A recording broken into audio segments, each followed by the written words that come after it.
for Winnipeg Centre. Thank you, Mr. Speaker. Today's Take Note debate, a day before the National Day of Awareness for Murdered and Missing Indigenous Women and Girls and Two-Spirit, is a crucial one.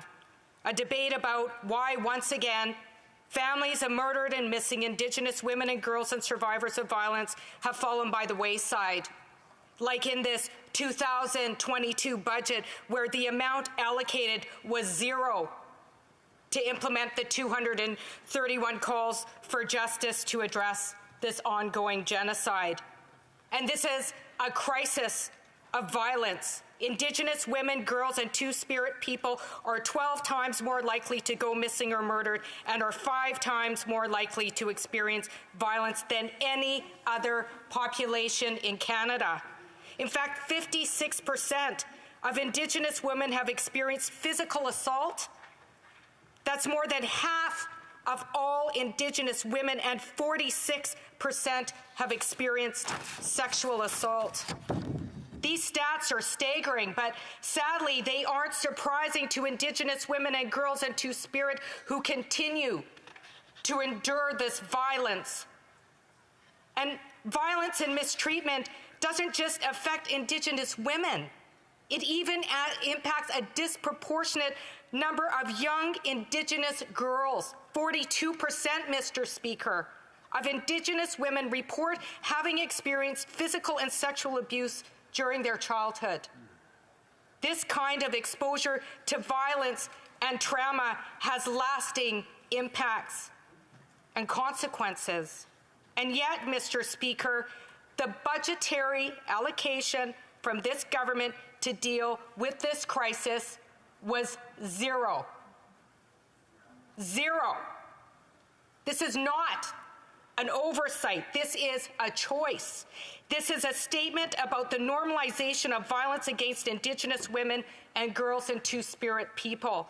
And while bureaucratic discussions persist, women, girls, and Two-Spirit individuals go missing, are murdered, and have to endure out-of-control levels of violence. Our lives are there for the taking, as though our lives or the loss of our lives is of no consequence. We are objectified, stigmatized, minimized. And how much has this government invested in the 2022 budget to deal with this crisis? Zero. A choice. A statement about how we have been devalued since the time of colonization. And I'm not the only one with this view. Marion Buller, the former chief commissioner, noted that, in quotes, finds it appalling that the federal government, through the Prime Minister, had admitted to the situation at least amounting to genocide, and yet they are allowing to continue it without any sort of responsibility, end quote. She also stated, quote, there is no looking forward. If there is an implementation plan, I don't know about it, and if they're keeping it quiet, but they have quite literally fallen flat on their face in terms of responses, end quote. The Native Women's Association of Canada, that fights for Indigenous women, girls, and gender-diverse people, gave the federal government a failing grade for not delivering on a national action plan to respond to the national inquiry. The Native Women's Association of Canada criticized the 2022 budget, stating that, quote, the National Inquiry report was handed down with 231 calls to justice, and we're very concerned that on the surface of this reading of the budget announcement, we don't see where the investment is going to be, and we have very serious concerns about that, end quote. Mr. Speaker, again, this is a choice. It is a political choice, a human rights issue that continues to be out of control because of government inaction. It is a result of policy choices deeply rooted in the Indian Act and violent colonization that has left us fighting for our right to live, free of violence, insecurity, indignity. By refusing to act, the government is telling Indigenous women, girls, and Two-Spirit people that we have zero value. Zero. This is something my mom learned as an orphan living in a Catholic convent at 5 years old. My mother was one of the most kind, gentle, and loving person I've ever known. She had this way of making everyone feel, or everyone she met feel like they were special. And everybody thought that they were my mother's special one. And I like to believe that I was her special one. Her gentleness was truly remarkable, considering the violence that she had to endure throughout her younger years of life, including being passed through 15 different child welfare placements. Yes, Mr. Speaker, 15 times before aging out of care without a place to go at the age of 18, a common existence for young people aging out of care, ending up on the streets, a breeding ground for murdered and missing Indigenous women and girls and Two-Spirit people.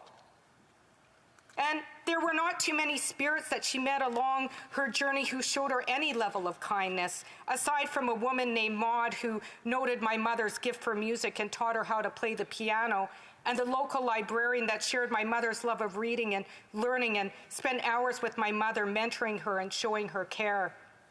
I remember my mom sharing a memory about her time in the Catholic convent where they housed orphans. She didn't share very much about her childhood, but for whatever reason, she shared this memory about choke cherries.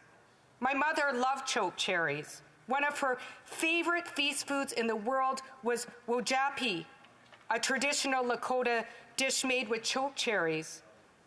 The convent where she stayed had choke cherries all around their grounds, and the children were often tasked with picking the berries from the choke cherry bushes with very strict instructions to not eat any of their pickings.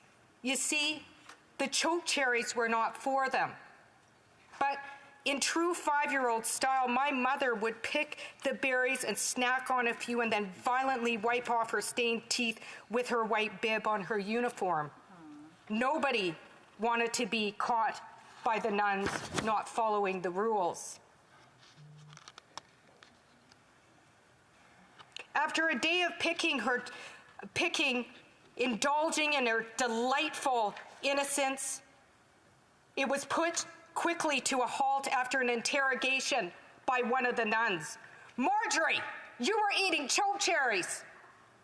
My mother tried to lie about her indulgence, something that gave her great joy, until she looked down at her bib covered in purple choke cherry juice and knew she was caught red-handed, a tragic ending to a moment of joy for a 5-year-old. When she shared this memory with me, she had a sad chuckle describing her moment of defiance to just have that brief moment of joy. She relished in that moment, something that the nuns ended up abusing her for, and I can't even imagine the punishment she had to endure as a result of her decision to participate in this normal and youthful act of joy over choke cherries. At 5 years old, she learned that abuse, violence, mistreatment were part of her existence as an Indigenous girl, and this made her feel like a zero, worthless.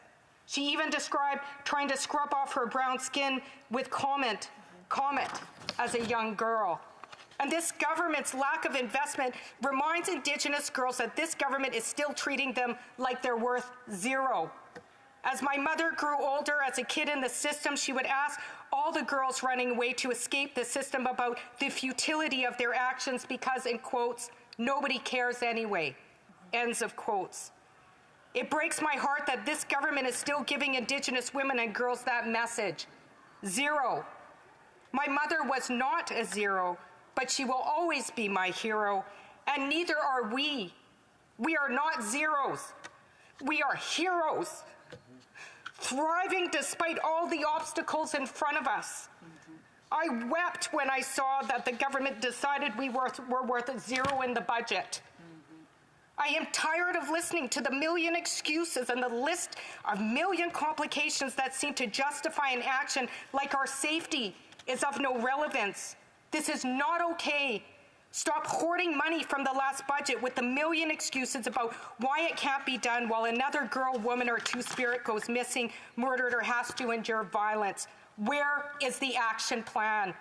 And like my beautiful mom who endured so much, we are valuable, precious, loved, resilient, and we are still here, and we have a right to joy. The Prime Minister acknowledged this as a genocide. Now is the time to stop making excuses and give us the justice we deserve. It's time to end this crisis of violence and genocide now. Thank you, Mr. Speaker.